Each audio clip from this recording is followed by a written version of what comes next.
can have this and these. And that protects. Nothing. The crowd will love it. What's up, everybody? Nigeria Chambers here from Big Gold Belt Media. Very excited to talk about the new film. We've been talking about this one. We've been raving and buzzing about this one since San Diego Comic-Con. And now we finally get a chance to talk to one of the folks behind the upcoming film, Red Sonja, in theaters August 15th. Make sure you see it on the big screen. But if you can't, it's okay, because it will be available digitally August 29th. I'm with the film producer, Luke. Luke, how you doing today, brother? How you doing, man? August 13th. 13th. Tomorrow. 13th. We have an update. Okay, well, we'll take that. See it sooner than the 15th. August 13th in theaters, folks. And again, digital remains as August 29th, correct? That's right. Right on, right on. Well, yeah, go support this one out in theaters. I had a blast seeing this film. And unfortunately, we didn't get a chance to run into each other at San Diego Comic-Con, but that's no here nor there, because the panel was raving and people was buzzing. And if there's one thing I like to know is I can feel a certain way, but I feel like when the audience, even the general audience, even the folks that maybe even wandered into a panel, didn't even know what they were going into, when you can feel the energy coming from out of it, you know you got something special. And because of delays and whatnot, I now got a chance to watch it, and they have no clue what they're about to get themselves into. This was fantastic. Congratulations to you and the team. Just for what it's been, the roadmap from A to B to get to this point. What has the emotions been? What has been some of the internal conversations with the team, the friends, the cast, everybody that took to get to this point? What has been sort of the emotions and the reaction? The team that made this movie, I think, goes back to probably 2020. When I first started down this road with the studio was 2005. So I was fresh out of film school. I was like a young kid with this property and let's go make a movie. And then I learned that things don't always move so fast in Hollywood. Yeah. Strikes, pandemic, distribution struggles, all of that, you know? Is it Robert Rodriguez directing this movie or Joey Soloway? I can't remember anymore, but it was MJ. And look, MJ came along, and that's kind of when there's a producer, Mark Canton, came on board, and when the director, MJ, came on. Because what MJ did was she kind of took the bull by the horns. Yeah. Now, the development, because we'd had such a long development process, there was a lot there. So she definitely had a good running start on the script side. She did another pass on it to sort of make it her own, as she should. Yeah. But you know, there was a lot of thought that had already been put into it, and there was sort of a lot to pick through and distill into what became the story. And obviously, also, it's based on a lot of literature, right? I mean, comic books, there's hundreds of them, so we could pick Annisia from the Gail Simone run, and Dragan is sort of inspired by the character in the Mark Russell run, and although it's very different, that one. And then Osen is actually a combination of two characters. He's Osen from the Michael Oeming run, and then Osric the Untouched from the Gail Simone run. We just kind of mashed them together to make another character. So there was just a lot of literature, and we didn't try to directly adapt any particular from the literature. We just sort of pulled the elements we liked from all of them, along with some original stuff that held true to the character, and then we finally got to go make a movie. I'll tell you that the emotion that I felt like when we finally rolled film, and I was there, that wasn't on set. Like, we went to location. So we were on the Romanian border in an old growth forest that you had to get, like, you're driving down dirt roads, and you are in the middle of nowhere. And you have gone to the ends of the earth to make this movie. But you're in this beautiful sort of untouched woodland, and there's naturally this sort of light mist in the early morning, and it's just Matilda and the horse, and it felt a little magic. I think I said that in the panel. Like, it just felt like stepping into another time, and then it felt right. It felt like we finally, like, it was getting made, but it was also getting made in the right way. Yeah. And the right sort of energy behind it.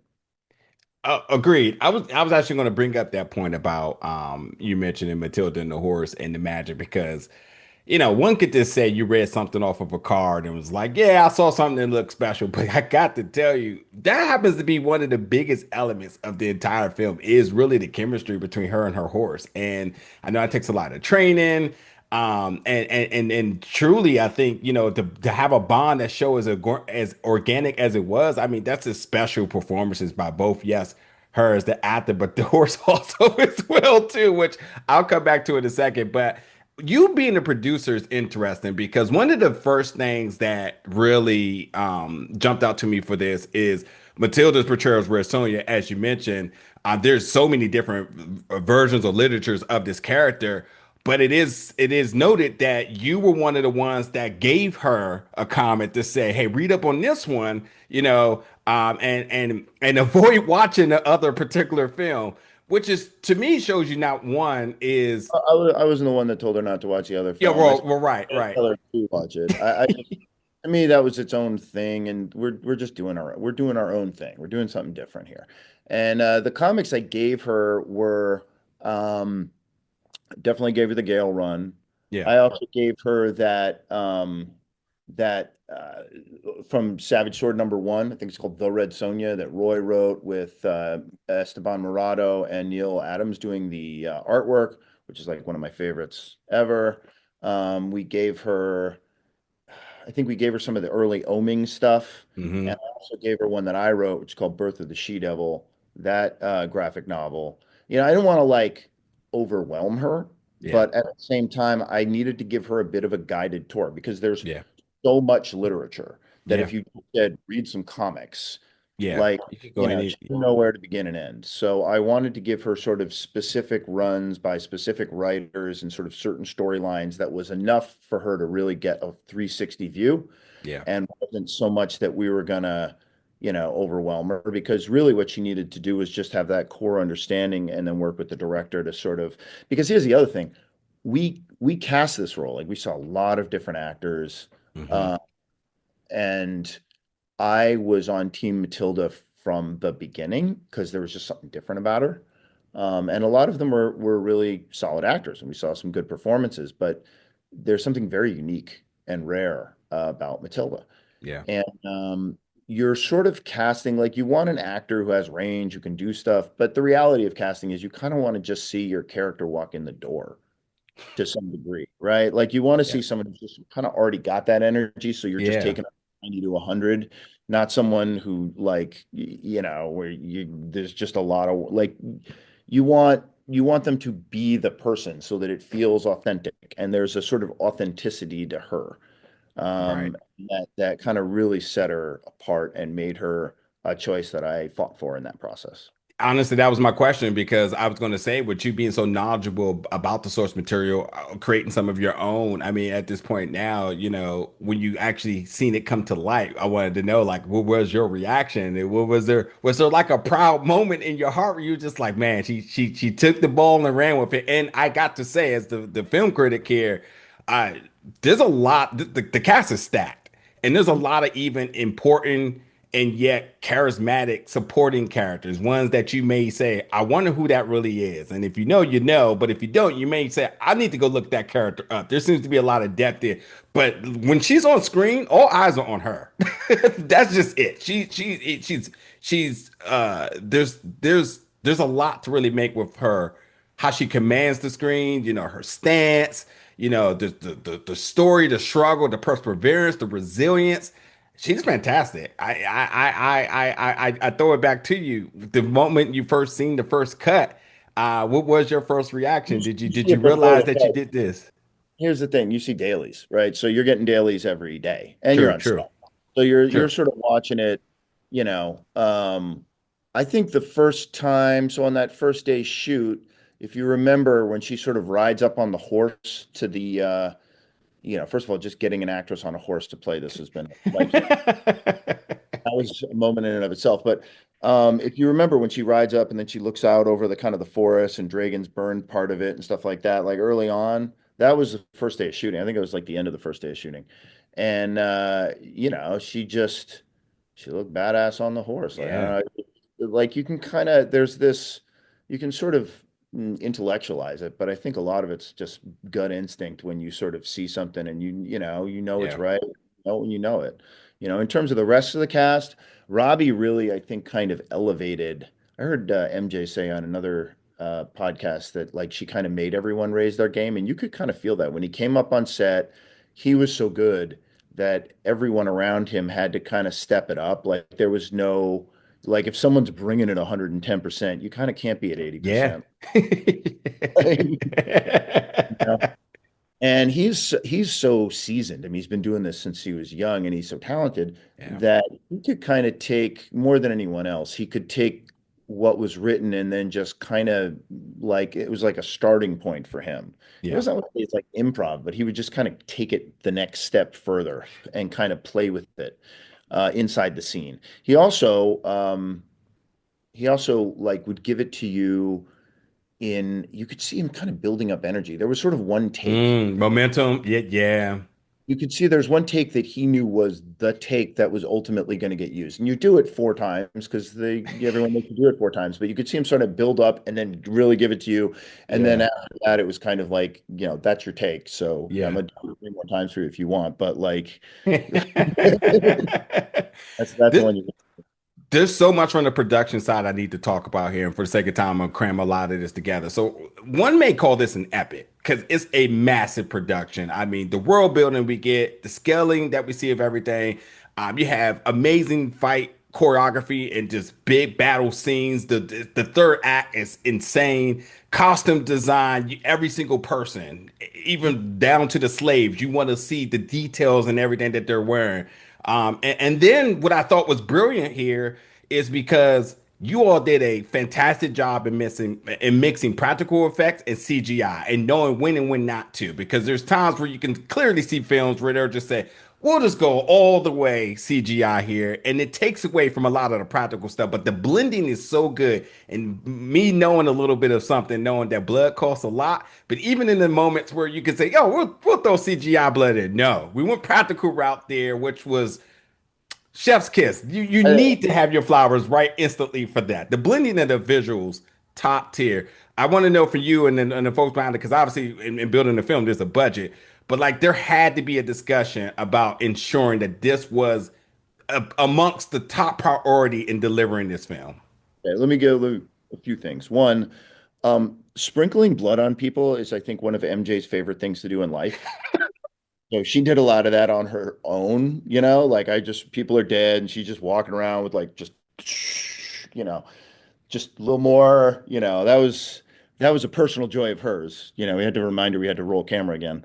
Um, there's two people also that I think, three actually, that I think are worth calling out here. One Oh, is Clint Wallace, a production designer. He was him and MJ were basically the first people there before anybody else was like really like living there mhm. and built stuff. Now he does a lot of work on Marvel projects and stuff like that. So I think he actually kind of enjoyed I think he enjoyed the sort of dirt under your fingernails sort of Mm. challenge of all of this because it really does challenge. What is it? Necessity is the mother of an invention. So he got to invent a lot of stuff, and he got to and it worked. And some of the things he did were very simple. I'm going to keep going back to that first day of shooting. On the first day of shooting, he just put little like purple like flowers around that added a pop of color everywhere, which was didn't cost a thing really, but it worked really well. And it was just like those little tricks of the trade that he's Mm. knows all the tricks of the trade. Also, Yariv, who runs the studio, New Boyana in Sofia, Yariv Lerner, they've done a good job of sort of accumulating because they've had so many productions come through. And so they have the arena. They've got the sort of area because it's up against the woods where the sort of ruins are and stuff like that. And Yeah. like they did a really good job and they built the that pool that she's in with the statue and the Yeah, I love that. Oh, I love some of the shots there. Ooh.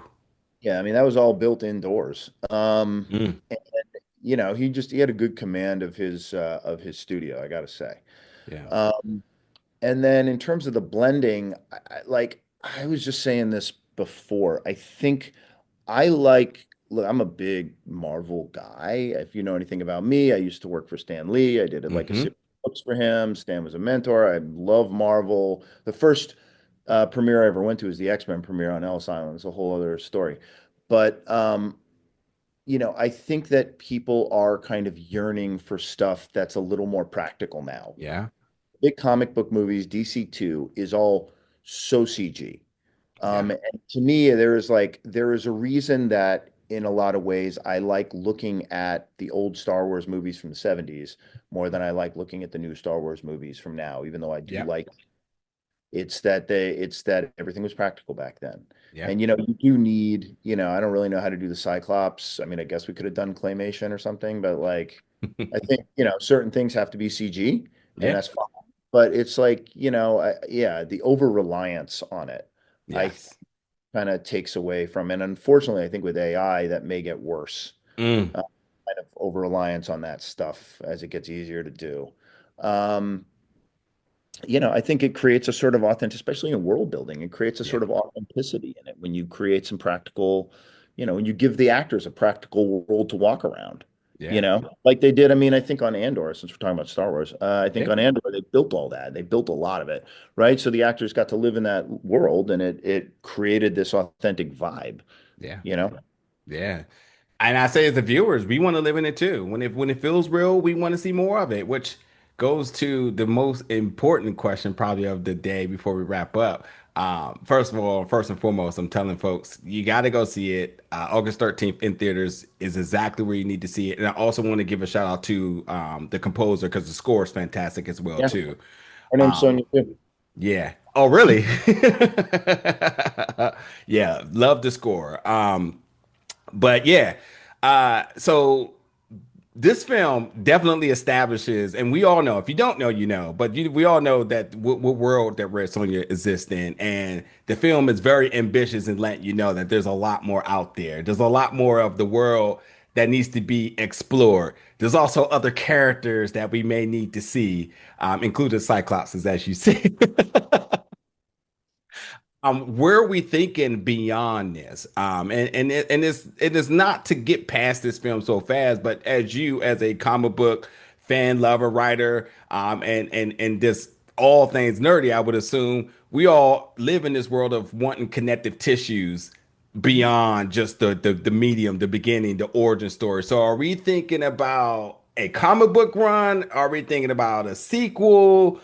Video So games, audiobooks. What are we thinking here? first of all, I'll say a few things. One, we have a new, like we always putting out comics, but we got a new comic book run uh, by Priest, Christopher Priest, that's coming out in a month or two. Okay.